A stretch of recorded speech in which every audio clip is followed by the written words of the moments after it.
₹1 கோடி கிடைக்குதுண்ணா, என்ன பண்ணுவீங்க? ஒரு 25 லட்சம் 30 லட்சத்துக்கு வீட்டை கட்டிடுவேன். ட்ரஸ்ட்டுக்கு ஹெல்ப் பண்ணுவேன். எவனுக்கும் தர மாட்டேன் ப்ரோ, நான் மட்டும் யூஸ் பண்ணுவேன். அதுல பாதி வீட்டுல கொடுத்துட்டு பாதி நான் செலவு பண்ணுவேன். நல்ல பொண்ணா பார்த்து மேரேஜ் பண்ணுவீங்க?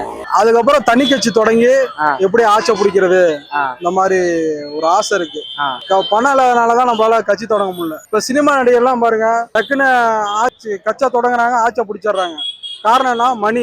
அதை வச்சு நமக்கு கண்டிப்பா பணம் கிடைச்சுன்னா, ₹1 கோடி கிடைச்சிச்சுன்னா தனி கட்சி தொடங்கிடுவேன்.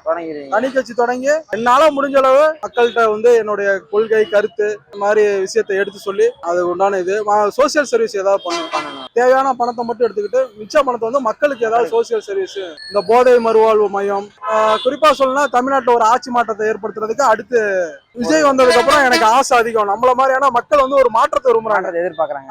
மாற்றத்தை எதிர்பார்க்கறப்ப டைரக்டா எலெக்ஷனை சந்திச்சு முதலமைச்சர் ஆகலாம், ஏதாவது ஒண்ணு பண்ணணும், மக்களுக்கு ஒரு பெரிய மாற்றத்தை ஏற்படுத்தணும். அதுக்கு பணத்தினாலதான் நம்மள மாதிரி இளைஞர்களால அரசியல்ல நுழைய முடியல. தனிப்பட்ட செலவுனா என்ன, இன்னைக்கு வறுமையில இருக்கனால சின்ன சின்ன வேலைக்கு போயிட்டு இருக்கோம். அதனால தனிப்பட்ட செலவுனா ஒரு 30 லட்சம், ரொம்ப செலவு, ஒரு 30 லட்சத்தை வீட்டை கட்டிட்டேன்னு வச்சுக்க. அதுக்கப்புறம் அந்த பணத்தை மக்களுக்கு எப்படி செலவழிக்கிறது, எல்லாரும் நல்லா இருக்கணும். இது பொய்யெல்லாம் சொல்லல, சத்தியமா ₹1 கோடி கிடைச்சிச்சுன்னா மக்களுக்கு பண்ணணும். நம்மளால உதவி செய்யற அளவுக்கு பணம் கிடையாது, இருந்துச்சுன்னா கண்டிப்பா மக்களுக்கு சத்தியமா பண்ணுவேன். அதுல பாதி வீட்டுல கொடுத்துட்டு பாதி நான் செலவு பண்ணுவேன். என்னென்ன செலவு பண்ணுவீங்க? வீடு வாங்குவேன், நமக்கு தேவையானது எல்லாமே வாங்குவேன், அவ்வளவுதான். வீட்டுக்கு தான் நான் செலவு பண்ணுவேன். வீட்டுக்கு கொடுத்துருவீங்களா? ப்ரோ உனக்கு ₹1 கோடி கிடைக்குது, என்ன ப்ரோ பண்ணுவ? எவனுக்கும் தர மாட்டேன் ப்ரோ, நான் மட்டும் யூஸ் பண்ணுவேன். நம்ம இஷ்டம்தான், எவனுக்கும் தர வேண்டிய அவசியம் இல்லை. நீட்டா ராஜா மாதிரி வாழ்வேன். உங்களுக்கு ஆசை தான் இருக்கா ₹1 கோடி கிடைச்சா?